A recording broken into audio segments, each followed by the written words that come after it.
Entre nubes de incienso y al son de trompeta, clarín y tambor, entre saumerio, fe y oración, avanza lentamente el anda del Señor.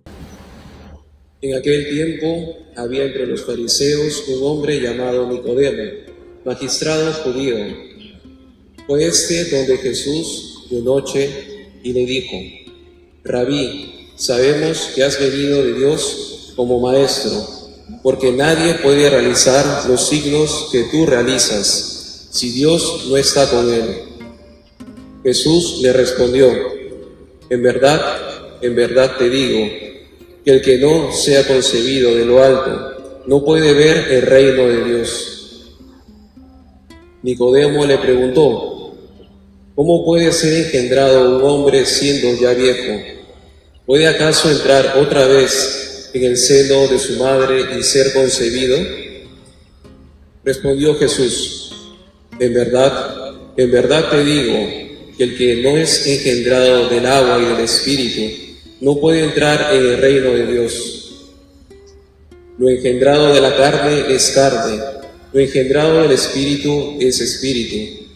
No te asombres de que te haya dicho que tienen que ser engendrados de lo alto. El viento sopla donde quiere y oyes su ruido, pero no sabes de dónde viene ni a dónde va. Así es todo el que es engendrado del Espíritu. En efecto, del mismo modo que Moisés elevó la serpiente en el desierto, así tiene que ser elevado el Hijo del Hombre, para que todo el que crea tenga en él la vida eterna. Porque tanto amó Dios al mundo, que entregó a su Hijo unigénito, para que todo el que crea en él tenga vida eterna. Palabra del Señor. Gloria a ti, Señor Jesús.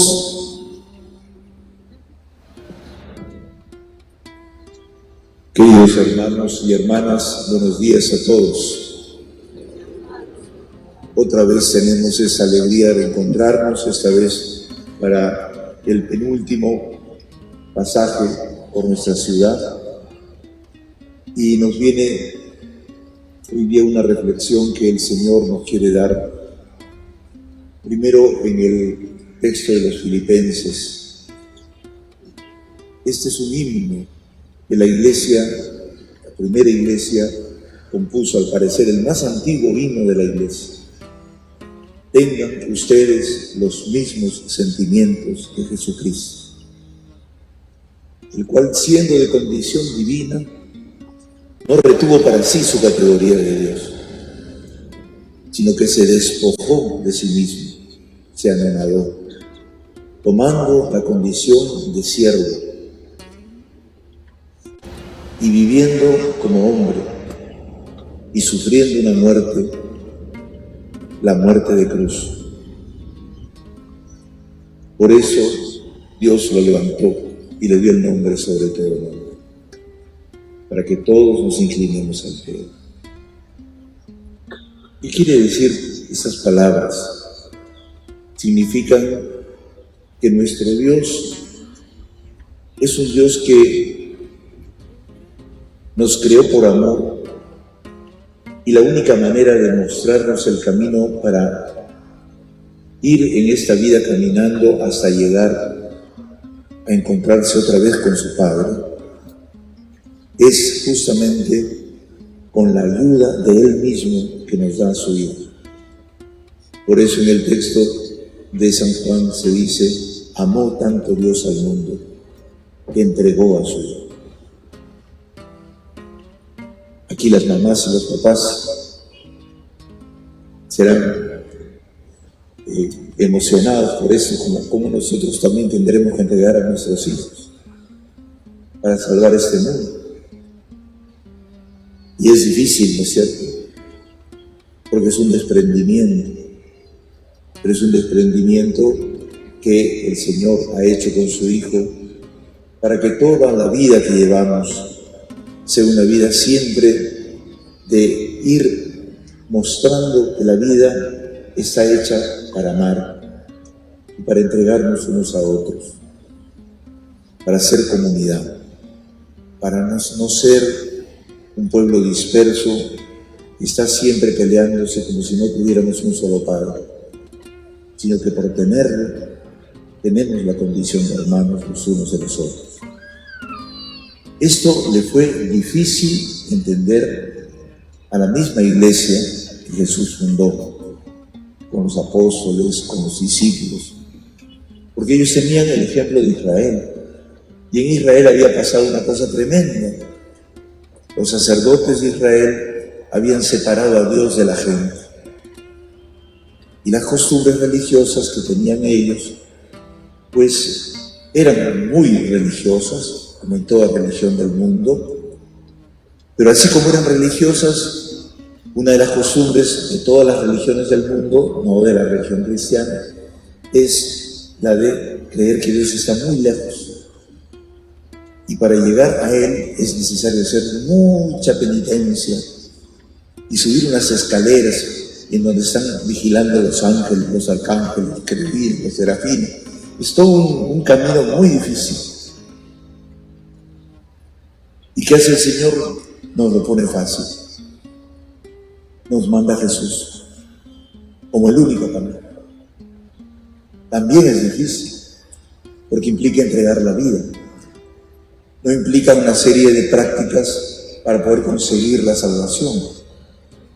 Implica un dejarse llevar por el Espíritu, para ser como Jesús todos. Y por eso, cuando se inquieta Nicodemo en el Evangelio por Jesús, siendo fariseo, y ya entiende una chispita de Jesús, cuando le dice: tú tienes que venir como Dios, de Dios como maestro, porque nadie puede realizar los signos, los milagros que tú realizas. Es curiosidad. Es fariseo, pero tiene ya una chispita pequeñita de apertura al Dios, al Padre de Jesucristo, porque ve a Jesús hacer sus obras. ¿Y Jesús qué le responde? Y esto va para todos nosotros. Jesús ve que en él hay inquietud, pero quiere justamente convertirlo para que pueda entrar en el camino de Jesús. Pero le plantea dos problemas. Primero le dice que el que no es engendrado de lo alto no puede ver el reino de Dios. ¿Qué cosa es lo alto aquí? Sin duda, lo alto de Dios. Pero también es lo alto de la cruz. Por eso es que tiene que ser elevado. ¿Para qué? Podamos ser curados, porque tenemos que mirar al que atravesaron, porque Él es el único camino para llegar a Dios. ¿Y qué es lo que le pasa a Nicodemo? Pues le pasa que en el mundo que estaban en la época de Juan, cuando se escribe este Evangelio, había habido una cuestión muy grave.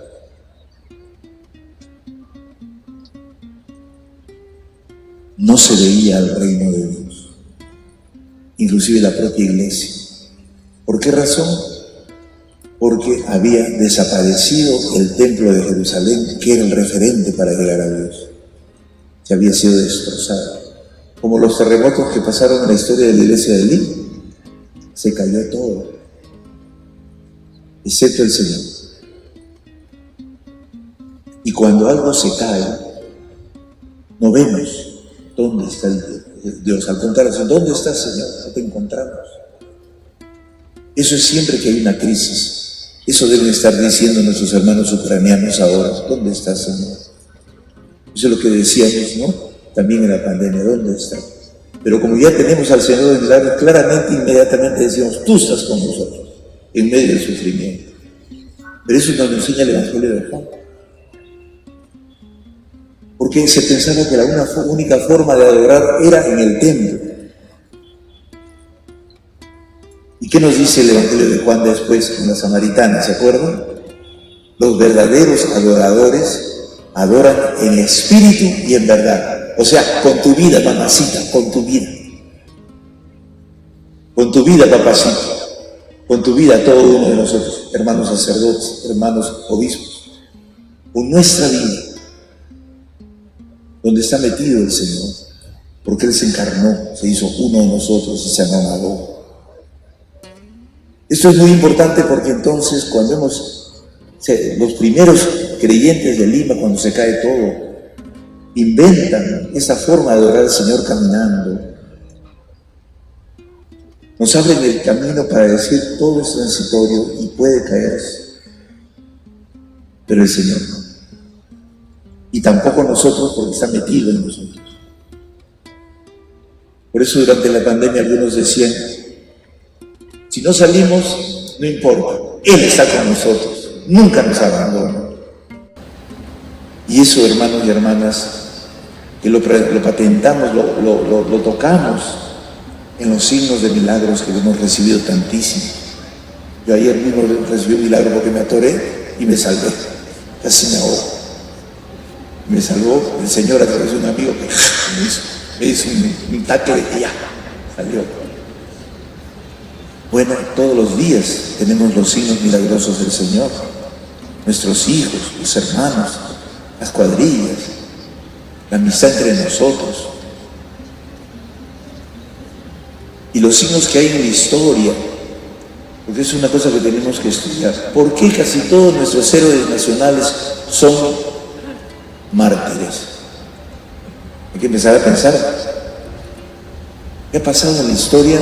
Que todos nuestros héroes probablemente no han ganado ninguna guerra, pero son gente valerosa, son gente honesta, son gente que ha dado su vida por nosotros, como Jesús.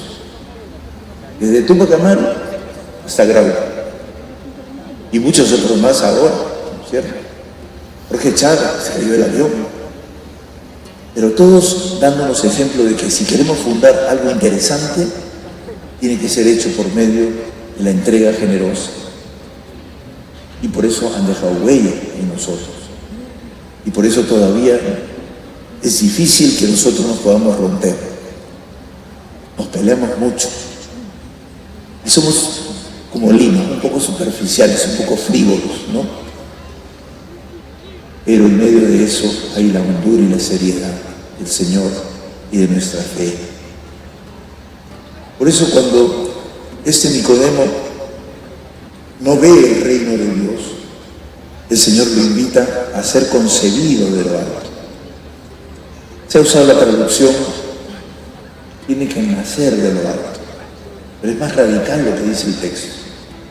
El concebido, ser engendrado, o sea, está refiriéndose a la fecundación, no al nacimiento. El nacimiento viene después. Pero primero es recibir la semilla del Señor y cultivarla en nuestro ser. En el ser de cada uno y en el ser de toda la sociedad peruana. Y ahora en el ser de todo el mundo, porque estamos andando por todo el mundo. Tenemos la procesión más misionera del mundo. Y esto pues quizás sea un signo también que el Señor está mandando para el mundo, ¿no? Que haya el signo de Jesús en los lugares más recónditos. No sé si algunos peruanos estarán en Ucrania organizando también la procesión, pero sí es cierto que en muchas ciudades hoy día tenemos las hermandades que son testigos del Señor. Y en segundo lugar, el Señor le vuelve a preguntar, porque Él se le responde, ¿no? ¿Cómo puede ser eso? Una persona mayor puede ser engendrada tal vez en el seno de su madre. Y el Señor le dice, en verdad te digo, que el que no es engendrado del agua y del Espíritu no puede entrar en el reino de Dios. ¿De qué agua y de qué espíritu? Ahí tienen al Señor. Brotó sangre y agua. Del agua y del Espíritu, de la sangre del Señor. ¿Y por qué es esto tan importante? Porque además de que Nicodemo estaba ciego y no veía el reino, como nosotros a veces, porque tenemos situaciones difíciles y a él se le había caído el templo. En segundo lugar, todos nosotros vivimos una condición, cuando no vemos el reino, de desalojados.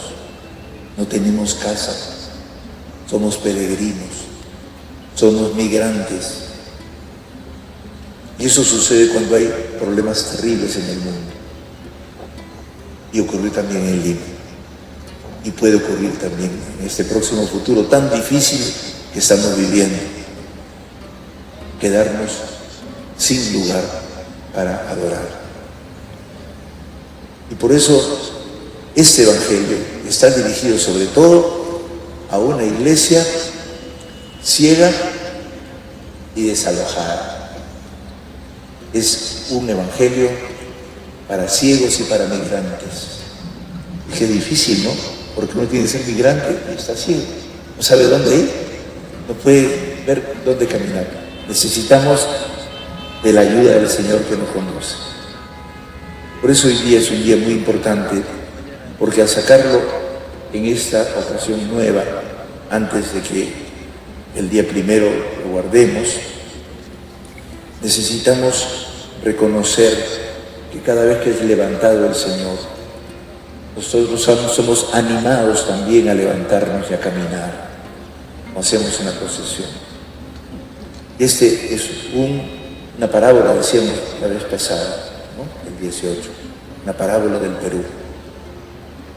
Es una parábola de la iglesia laica, de los hermanos. Es la iglesia que el Papa Francisco está queriéndonos hacer a todos. Una iglesia donde todos somos discípulos misioneros.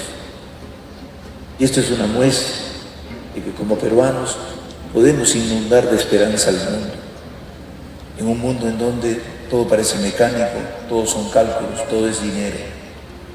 Y la persona humana es dejada de lado. Y como valoramos la persona humana, este signo que reconocimos la semana pasada, de los más o menos 300 cordones de nuestros hermanos que están allí, nos hacen ver cuán hermanos somos, cuán en consideración tenemos que tener a todos, inclusive a los que se han ido, que ahora nos esperan y también nos alientan, porque también cargaban como nosotros. Y todos carguemos unos con otros también los problemas de la vida diaria, los problemas del país, pero siempre con la esperanza de que se puedan solucionar y de que encontraremos la salida. Y por eso somos unos creyentes, un cristianismo, una iglesia fundamentalmente inspirada en el Señor, que se le cae todo y sigue caminando, porque el Señor camina con nosotros, es nuestro aliento, nuestra fuerza, nuestro gran libertador. Por eso hoy día vamos a darle gracias otra vez, vamos a cargarlo, porque Él carga con nosotros, intercambio de cargos. Y vamos a pedirle sobre todo por los que sufren más desdichas, por los enfermos especialmente, donde nos van a visitar ahora una parte aquí cerca, ya lo vais, pero también en todos aquellos que también tienen sufrimientos humanos, crisis, desesperaciones, ideologías. Hoy día el Papa ha dicho que una de las cosas que produce más dolor en la humanidad son unas ideologías que nos ponen a todos, nos poseen a todos, y en vez de ser hermanos nos peleamos por gusto. Y lo peor, los intereses económicos, las ambiciones, la mafia, la corrupción que nos está corroyendo, pero que la venceremos a partir de que consideremos todos somos hermanos. Tengo que devolver y rectificar en mi vida. Como aquí todos somos pecadores, aquí ni el obispo, ni el arzobispo, ni nada, todos somos unos pecadores, así que siempre le fallamos al Señor. Todos tenemos entonces un llamado y nos tenemos que ayudar. Pecadores y pecadoras también. Pero las pecadoras cantan mejor que los pecadores. Que Dios los bendiga a todos y que estos días últimos nos unamos muy fuertemente siempre.